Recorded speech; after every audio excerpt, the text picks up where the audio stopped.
But my client, he is a 60-some-year-old man, active, does CrossFit, came to me wanting to lose some weight. He's not obese. He could lose some weight though, right? Um, and he started with a different dietitian, ended up transitioning with me when she left the company, and we're unpacking his current habits. Food was okay, right? Sure, he could eat some more vegetables, more fruits, some more whole grains, right? Nothing crazy. And he was doing well with exercise. Like I said, CrossFit. Um, he was consistent with his movement. And so we finally got to a place where, I kind of said, something seems missing. Mm. And he smiled and he goes, well, I have, some binging tendencies is pretty much what we uncovered. And he really opened up in a short period of time with me, and we're a very good fit, which is fun. Um, he's had a stressful life, a very difficult upbringing. He struggled with alcoholism, um, and things in life would really trigger him, and he would get mad and angry, and he was very reactive. And he ended up turning to sweets when that would happen. Mhm. And one of the biggest sweets that he would turn to was like a sheet cake, right? And the sheet cake would not last in his house very long. There we We'll go. we'll say it that way, Once right? purchased, it disappeared Once quickly. once purchased, it went away very fast. And he and I kind of started unpacking this. And one of our first visits, I explained the cycle to him, which Yes. is a favorite here at Yeah, Case, we can which I was gonna definitely. say, well, we'll go into, but I'll Yep. get through his story first. And kind of the basics of food relationship, right? We went through all of this. And he really resonated with it. And he left the office, he comes back for his next visit, and he sits down and we get to talking that, food and sweets as a child were very controlled. It was very manipulative of when he was allowed to have them. Mm, When he did get them, there was a competition aspect between siblings. Food was hidden. Food was shamed a lot in the mm, household. And he realized that his only safe place was at grandma's house. okay. And grandma also had cake and sweets, plenty for whenever he was there. And so his brain, and I watched his eyes connect the dots while he was sitting in my office saying these things. And he really opened up and he said, I think sweets for me is looking for safety. Boom. And I What a mean, client epiphany. oh my God, it was awesome to watch. You just go, "Yep, mic And drop." I looked at him and I said, you hit the nail on the head, Mhm. right? And since he's had that realization, right, we've worked on obviously ahead of that, right? Look at reintroducing these foods in a much different manner. He's an adult, he's 60-year-old adult now. He can buy, there's nothing stopping him from buying a sheet cake every single day. Yeah. And I told him that, and he's like, I guess you're right. The shame is obviously there, the guilt is there, Mhm. which the cycle we'll get into, like I said. And I'll fast forward. He has not bought a sheet cake in a very long time. Mm. Now he's had a couple, cookie things here and there, Yeah. but he sits there in my office and he smiles and he goes, Laura, I still have that sheet of cookies from the last time I was here. Yeah. And he said, I would never have expected this big of a change with my relationship with food. Just making a realization with this is how my brain thinks of this food, right? It is something that is constantly restricted. And again, I mean, let's jump into the cycle. Yeah. And so the cycle, it starts out with restriction, Mhm. right? There is some sort of restrictive behavior, whether that be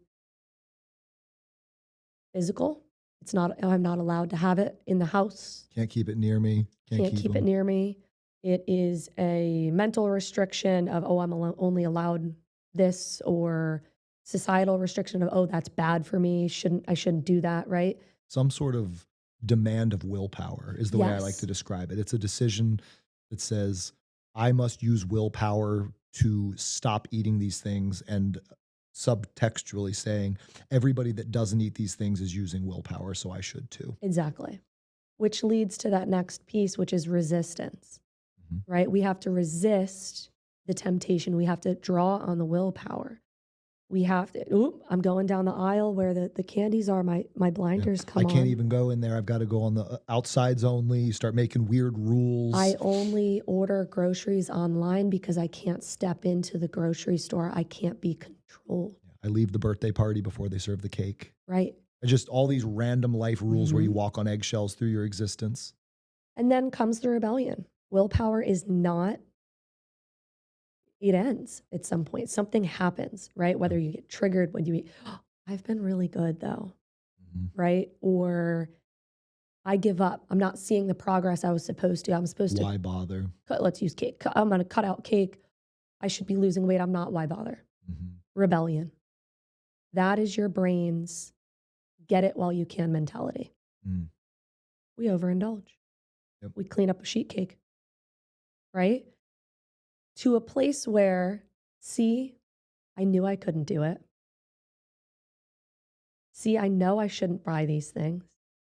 See, it's not, it can't be in the house. I can't be near it. It's me. I'm the problem, Yeah. Why don't I just have enough willpower? Why can't I do this? right? So we, yep. Which brings the guilt, the repeat, Yep, exactly. right? It goes back to the beginning of the cycle. And where does that lead us?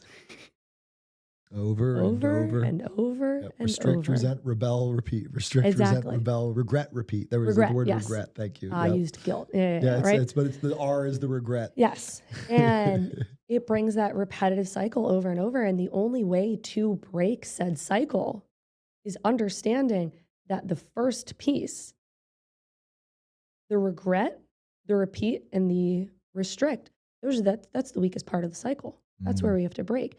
And does that mean, yes, let's eat a sheet cake every day? No, because you're probably not going to feel so good. Yeah.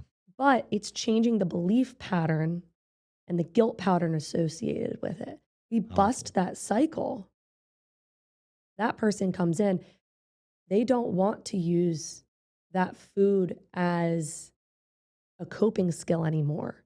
Yeah. They've realized how poorly it makes them feel, and they're out of the cycle. Yeah. So I'm so proud of this client. I love him so that's much. huge. And Well, he's done so much good work.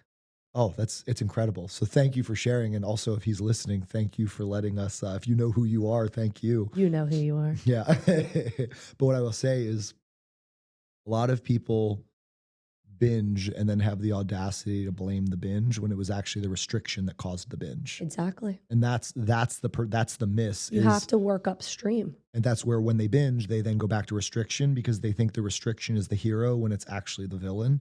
And I did not just say to live gluttonously and not ever care. I said restrict. We're trying to find a moderation. There's a difference there. Yeah. If we're sitting here watching someone that's swinging from a 1 to a 10, our goal is to help them find the 5. Mm-hmm. And that is what moderation is. It's learning an appropriate relationship with food. And newsflash, what he just went through is most of us have something like that. If you have an impaired relationship with food, it probably means there is something learned or something from childhood or some sort of nostalgia or some sort of convenience mechanism. There are behaviors that are learned over time and associated over time that we're not even conscious of. And they will seem like they are somehow impervious to our willpower, right? They're going to come back no matter what. And it's largely, we should never be using willpower as our like constant day to day because an underlying willpower You requirement. can't willpower yourself to a healthy lifestyle. You just can't. Willpower is finite. If you're interested, there's a great book called Thinking Fast and Slow by David Kahneman where he digs into willpower depletion. It's called ego depletion. He won the Nobel Prize for this, the heuristics in behavioral economics. But ego depletion is when your dopamine center runs out. And he describes your conscious brain watches your limbic brain basically just wreak havoc on your life, because you have your conscious brain up top and you've got your limbic brain, which we like to call our monkey brain.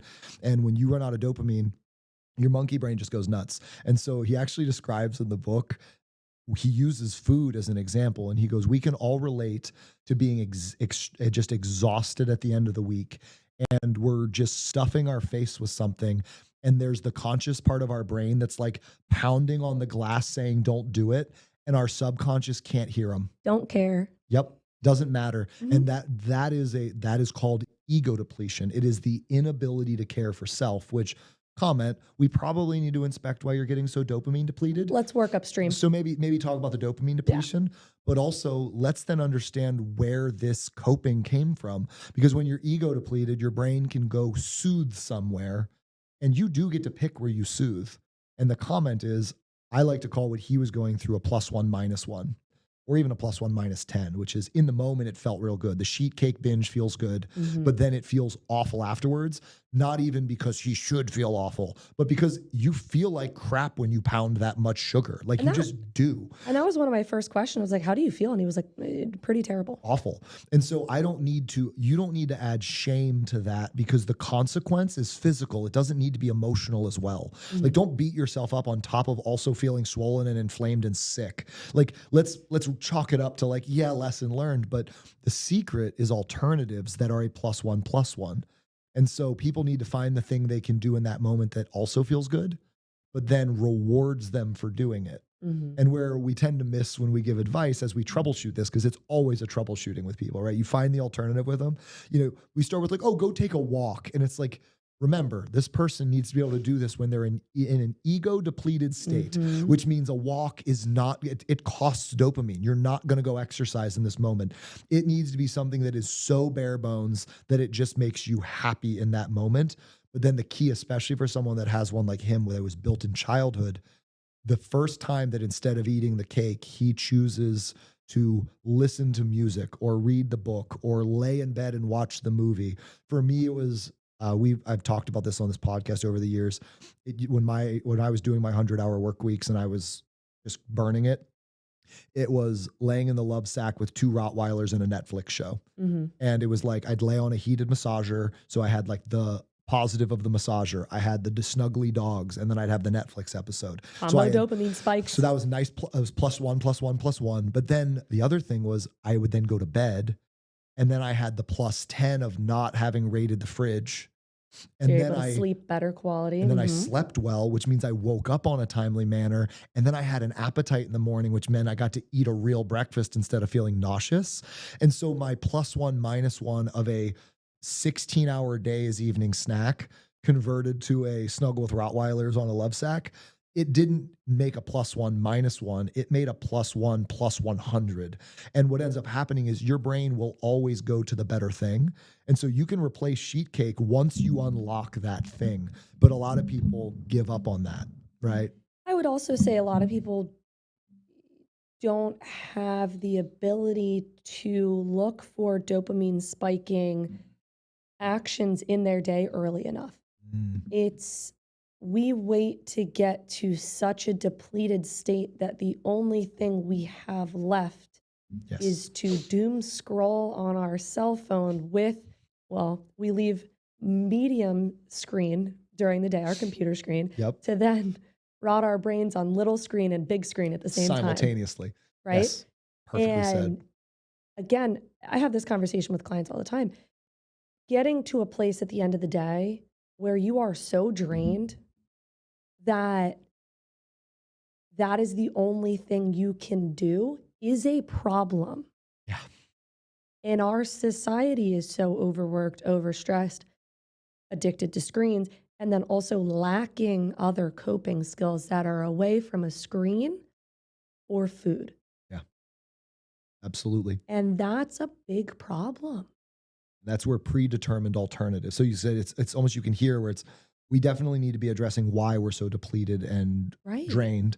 But then the other side is, if you're waiting until you're drained to try and like pick the Fix thing, it. you have dopamine fatigue, which means your ability to make a decision is literally non-existent. Mhm. So you have to have created one alternative path, not 10, one path that you're going to do instead. And that's how this starts is it becomes the game of, okay, the next time your brain says sheet cake, I want you to realize that that is your brain not asking for sheet cake, it's asking for emotional safety. And then I want you guys would then troubleshoot and talk about the What thing. else can we do? And then you pick the thing and you say, okay, the next time your brain says sheet cake, instead we're going to do this. And Mhm. the first time they may eat the sheet cake still, but they're going to go, this is when I could have done that thing. And then the next time they're going to think of it in the moment and go, sheet cake. And then the next time they're going to do it and go, I'm going to do the thing. And then it rewards them. And then they do the thing more easily and more easily.